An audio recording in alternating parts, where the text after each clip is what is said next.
President did not indicate what he wants to do to reduce cost of living.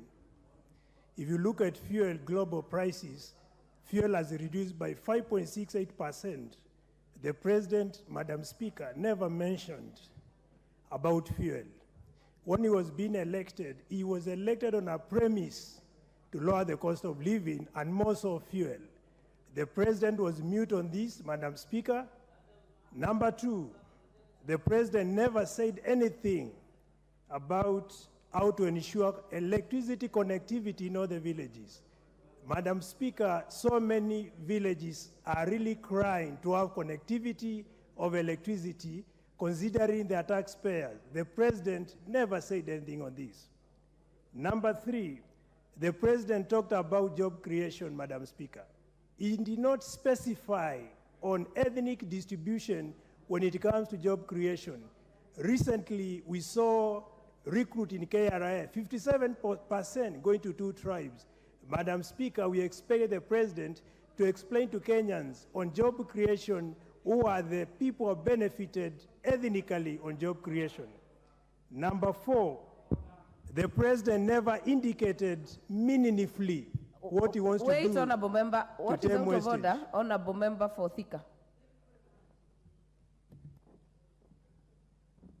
Thank you very much, Madam Speaker. Is it in order for the member to stand here and say that the jobs goes to 2 tribes? Which jobs goes to 2 tribes?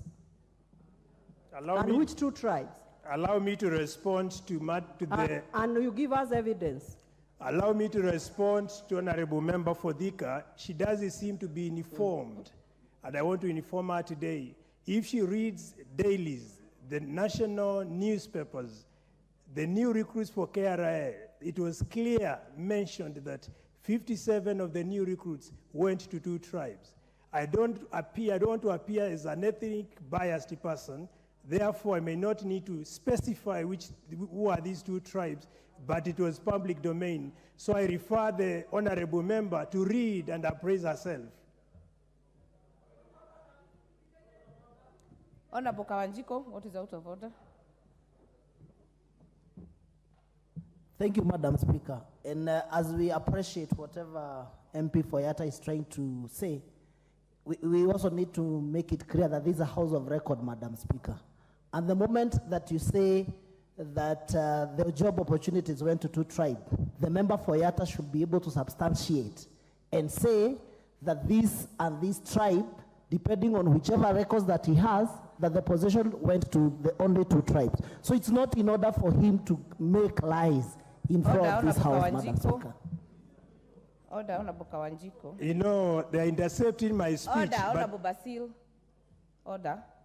Honorable members, and this just for the guidance of every member, including you, Honorable Member Foyata, responsibility of statement of fact, standing order 91, a member shall be responsible for the accuracy of any facts which the member alleges to be true and may be required to substantiate. Kindly let us adhere to our own standing orders. Let also be guided that newspapers are not sources of information which are admissible in this house. So let us be careful as we debate. Honorable Basil. Thank you, Madam Speaker. I also want to make reference on this house.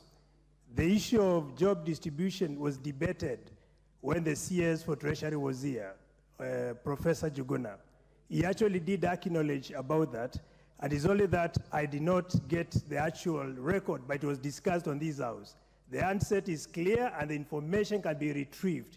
I even have a pending question which is supposed to be brought on the floor on the same Honorable issue. Member, do not refer to pending questions that have not been discussed in this floor. But that issue was already discussed here on the floor. They are not a record yet of the House.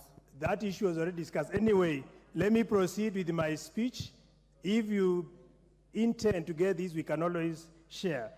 Now, on my 4th point, the President did not mention on what the government intends to do to revise the balance of trade. Currently, we are importing more than we are. Your time is up. I will not give you 1 more minute. Honorable Basil.